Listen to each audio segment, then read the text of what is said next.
Jim, it's deja vu all over again. They have an identical record to the one they had a year ago. They have a lead for a final wild card. It's tenuous at best. And we'll get into today, Jim. But I mean, it's just another extremely disappointing day where the Padres just don't show up. This is rock bottom.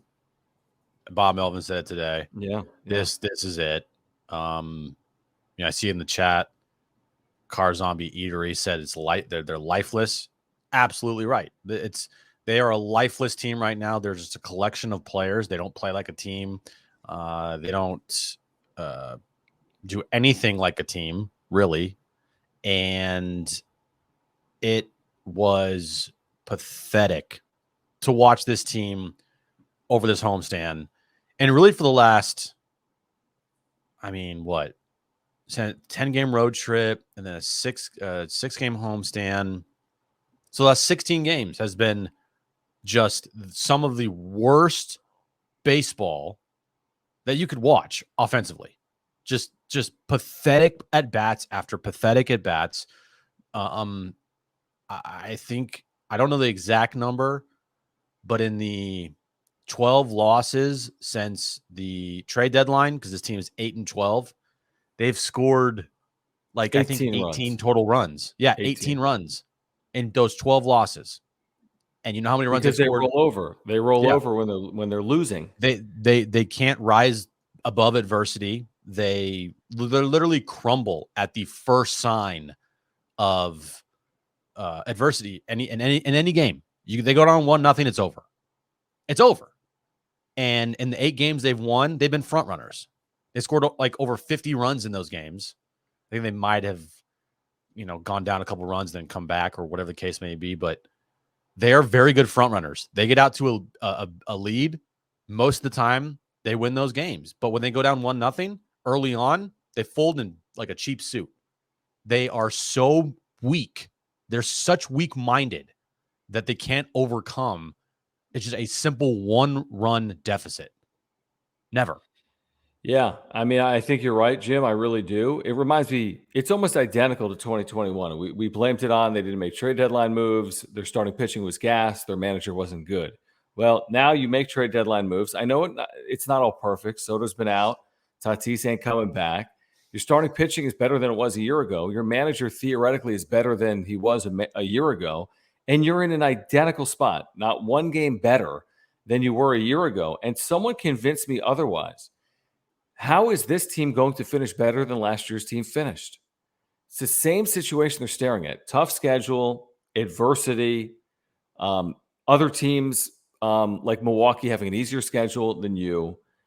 You got the Dodgers 9 times. You have a 9-game road trip coming up. How is this even possible that we're having these conversations? There's every excuse in the world. You want to say, well, Tatis got suspended. That put them off kilter. These are all laughable. They're laughable excuses. I'm looking at scores around Major League Baseball tonight, Jim, and there are teams that are nowhere near as good as the Padres theoretically, at least on paper, that score more than the Padres consistently, including the Brewers' offense isn't better than the Padres. I know they're getting smoked 12-4 tonight, but they at least aren't lifeless. They can score some runs. They won at L.A. this week. They don't roll over. They're not getting shut out. It's not good trend lines, man. It's just not trending in the right direction. If you play the Dodgers like you have the entire year, you are screwed. Correct. If you go 2-7, because you're 2-8 this year. If you go 2-7, that's it. You're buried. Here's the thing. If we're being honest and objective from 30,000 feet, if you weren't a Padres fan and you were looking in from the outside and you've done the deep dive, you would say they've already buried themselves based on not creating separation in August. That's what you would say in all likelihood. They've screwed themselves. Yeah, and if you look at FanGraphs, they've gone from 90% to 80% to 70% to right now 63% to make the playoffs, which for me is still way too high because I'm watching this team day in and day out, and I don't think they're going to back into the postseason by playing 300 baseball. So, if you're watching, it feels like the writing is on the wall. Now, can they still salvage it because they've got the game and a half lead? Yeah, but what's going to happen if they go to Kansas City and they get swept there or lose 2 out of 3? Then what do we say? Well, there's still time. At some point, you have to win. At some point, you have to win. And if you don't listen, You're one streak away from any other team. Let's say the Giants win 6 straight. Let's say the Brewers win 5 straight, and you go 1-4. You're cooked. You're buried. It's over. It's done. Don't listen. I mean, you can listen to us, and we thank you all for joining. But like, listen to Bob Melvin. Okay, he said it today. We're running out of time, and by that he means if we don't start winning and play some good fucking baseball starting Friday, like John just said, you're cooked. You're done. You go on this 9-game road trip and you go 3-6. And then you play the Dodgers 6 more times. You play the Cardinals. You go to Colorado for 4. You play the Giants for another 3 games after the trip. I'm White Sox, who are capable with their offense. Like you said, John, you are one bad week and one good week in the same span from the Milwaukee Brewers from being done. Because they're not overcoming. I mean, guys, let's be honest. Who thinks if the Padres fall 3 games out for the final wild card, they're coming all the way back in the final 21 games? I just can't see it because I watch every single game and I'm watching.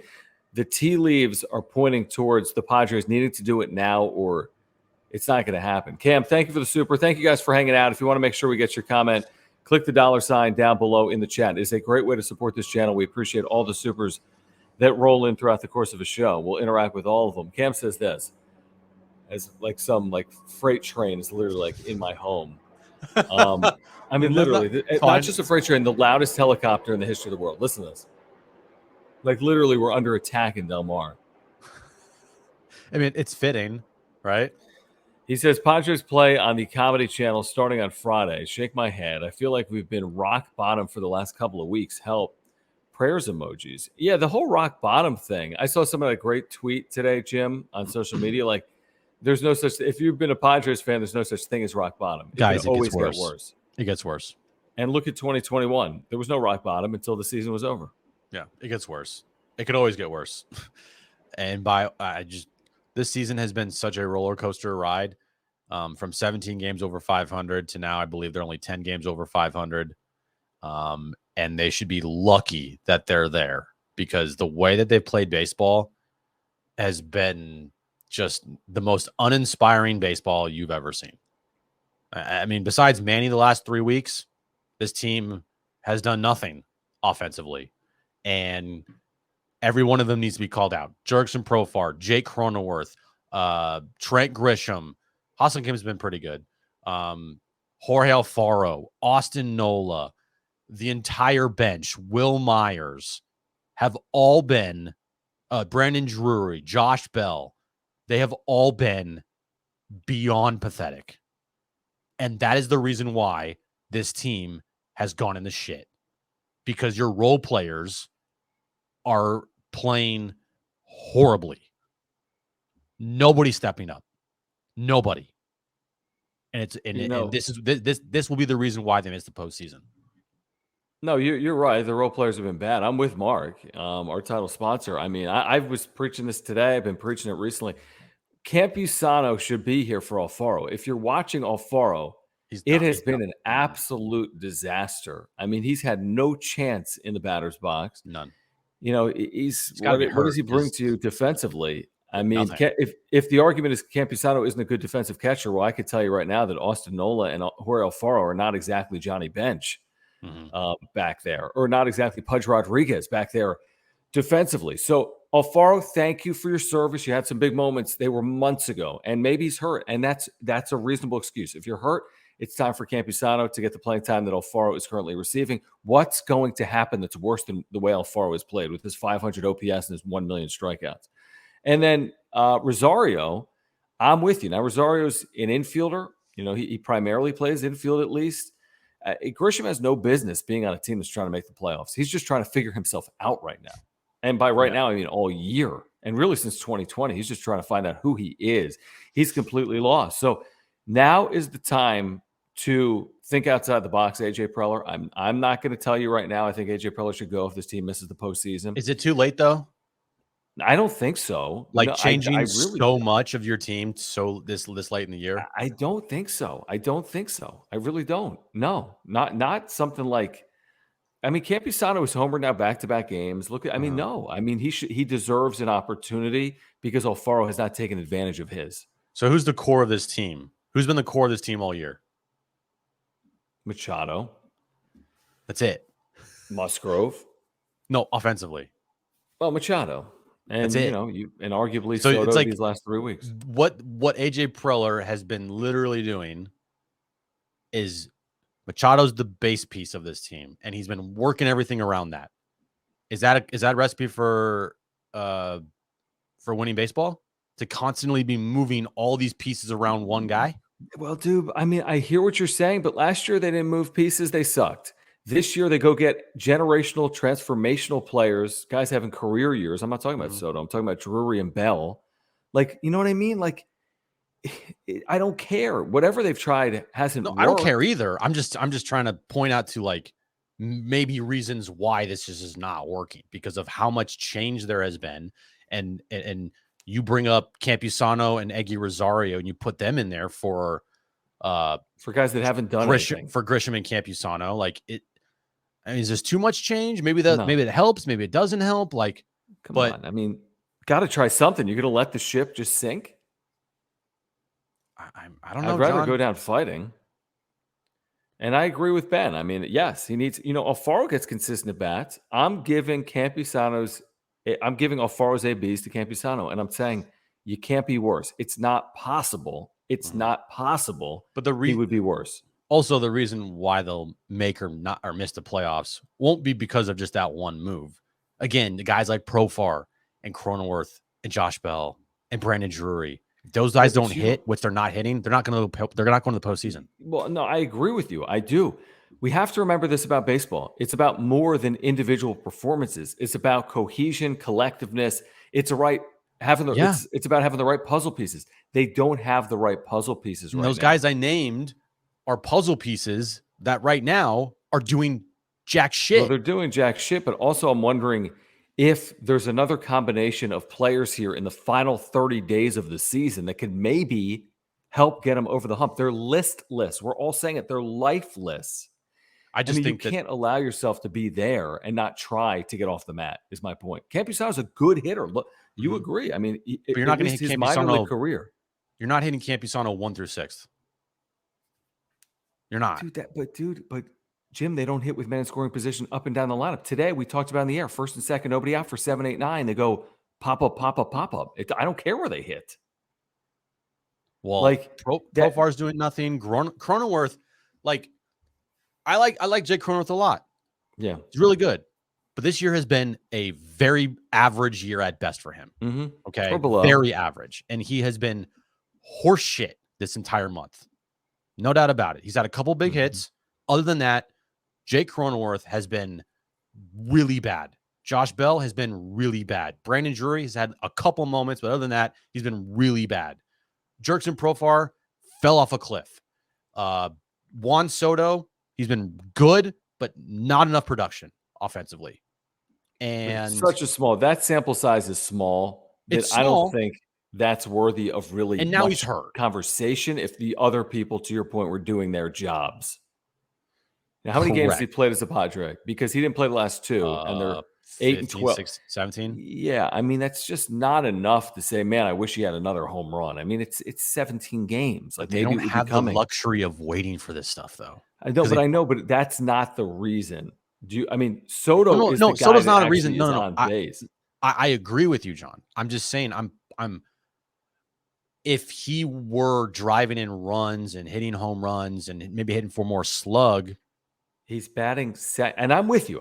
What you're saying at its core, I'm with you, and I'm not just defending him to the nth degree. I think he's been good. Here's the thing: he's not driving in runs. You're right. He could hit for more slug. The leadoff batter has not gotten on base since he joined the team. They have no leadoff hitter. The leadoff hitter got suspended for steroids. And Profar since Tatis news has done nothing. Jack shit. Will Myers is leading off one day. I mean, nothing is happening there. That's not on Juan Soto. So when you talk about driving in runs, when you bat second and you're batting when 9 and 1 have followed you in the lineup throughout the course of the game and 9 and 1 are never on base, it's a bad cycle. Now he's on base, Soto, for Machado and for Bell. Well, and Bell then coming through. Maybe put Soto behind Machado. I don't know. Yeah, move him 4. I mean, I'm not opposed to that. I'm not opposed to batting Juan Soto 3rd. Or fuck it, lead him off and then put Manny in the 2-hole. I mean, I don't hate leading him off. I mean, you clog the bases, but they don't run. So who cares? So if he gets on base, Right. you clog the bases. Who cares? You never run. They haven't run since like ever. Grisham Jorge, had thank you over for the 20 super. steals in 2020, I want to say. Who did? Did Grisham have over 20 steals in 2020? Someone put that in the chat for us. Jim, How many keep an eye on steals the did chat. Trent Grisham have last year and in 2020? And then how many steals does he have this year? Because I What want to does he say have he this year? doesn't run anymore. He just doesn't run. The team doesn't. There's no threat of running, and the running game against them is used constantly. And that's, again, the mark typically of a bad baseball team. Yeah, this is not a good baseball when team you're right now. getting This is a run on very bad left and team. right, when you're getting run on left and right, and you can't figure that out all year. Last year, he had 13 stolen bases. In 2020, in 60 games, he had 10 stolen bases. This year, he has 5. Of course, he's never on base this year either. Jorge, thank you. He says, you can see the difference in the lineup when Soto is out. Yes and no, because they weren't scoring with him in the lineup anyway. Now, again, they had some crazy inning totals. There's like 5 of them, Jim. Game 1, the Drury Grand Slam. They're front runners, dude. They're front runners. Well, okay, that's fine. Game 1, they had the big inning. They've had a 7-run inning twice. They've had an 8-run inning. I agree with you. I think when things are going good, they're good. When things are going bad, they're bad. That has to change. But what I noticed against the Washington Nationals was Juan Soto was in the lineup every single day, and they still couldn't score more than 2 runs in any of the 4 games. So or maybe they scored 3. What you're saying? 1, 3, 2, and 2, I think is how they scored the 8. No, I'm not blaming Juan Soto, but I'm saying, man, even with Soto, they're not scoring. I honestly don't know what it is, dude. It's a organizational train wreck. What about it was a 1 in 100 year collapse. This year they added a postseason spot. Baseball did. They've what's worse, last year or this year? Well, if they don't make the postseason, this is way worse. If they don't make the postseason, there's still 37 games to play. Right? It's not over. Is that what it is, or is it? What's the record, Jim? 68-58. So 36 games to play. Okay, 36 games to play. It's not over. No, it's a lot of games. Writing might be on the wall, but it's not over. Okay, so over 20% of their season. Yeah. So this thing, they can still make the postseason, and then you're like, absolutely, it's better than last year. Duh. But yeah. If they missed the postseason this year, could you argue this is worse? And you're not top 6 in the National League. Could you argue this is worse than last year? Yeah, I'll make that argument on air on the wrap-up show and on John and Jim. Yeah. Again, Tatis is a big loss. It is. Starting pitching last year was a big loss for the Padres as well. Let's get to the super from Jake. Jake, thank you for hanging out. Thank you guys for the supers. Great way to support this channel. Please consider the super by clicking the $sign down below. Please subscribe if you're a Padres fan as well. We're just getting started here on the wrap-up show in a moment. We're going to tell you about our title sponsor, Mark Nimitz at Farmers Insurance, if you have insurance needs and you want to save money. But Jake says, why could the Braves do it last year? And this quote-unquote team, collection of players, not. It feels like the same storyline as last year's Braves, but they suck. Braves made wholesale changes at the deadline. 4 position players brought in. 4 position players brought in at the deadline, or from July 15th on. Jock Peterson mid-July, Soler, Duvall, whomever else. Eddie Rosario. And I mean, 2 of the people that got brought in but won NLCS MVP and World Series MVP. Right. So, okay. So, Jim, I'll ask you this. Like you said, I mean, this whole, is it too much? I mean, yeah, when it doesn't work, you can say it's too much. But what happens when it does work? Then it's not too much. It's lightning in a bottle. Or it's the GM doesn't know how to get the right players and put them in the right places. Maybe. Like the GM is just collecting talent instead of a team that will work together based on analytics and whatever else they may look at. Yeah, maybe. Like, so does Soto, that mean the GM can never get it right? You know what I mean? Then it's then he can't I believe that Juan Soto would fit with any lineup. I just do. Same thing with Manny Machado, and then same thing with Fernando Tatis Jr. But he's not here. I agree. There's no one will ever be able to tell me that Juan Soto doesn't fit in any lineup. Okay. Mm-hmm. But the other pieces you got, like, I mean, they're just not good enough. They're not good. They're not good baseball. They're good baseball players, but they're not good enough. And this is what happens when they all collectively suck. We get to one more super, then I'm going to tell you about Mark. Thank you, Steve-O, for this super. He says, word of advice, just become Braves fans. I don't think that's going to happen for a vast majority of people that are in here tonight. But on nights like tonight, you do question your fandom. Like, why do I do this day in and day out? Why do I follow this And we'll team be year in back and on year out? Friday at like what, 5 o'clock, 4 We'll be o'clock, whatever back. the fuck No they doubt. play. There's no doubt we will be following this team again come Friday night in Kansas City and screaming at the television when they go down 1-0 in the bottom of the first inning.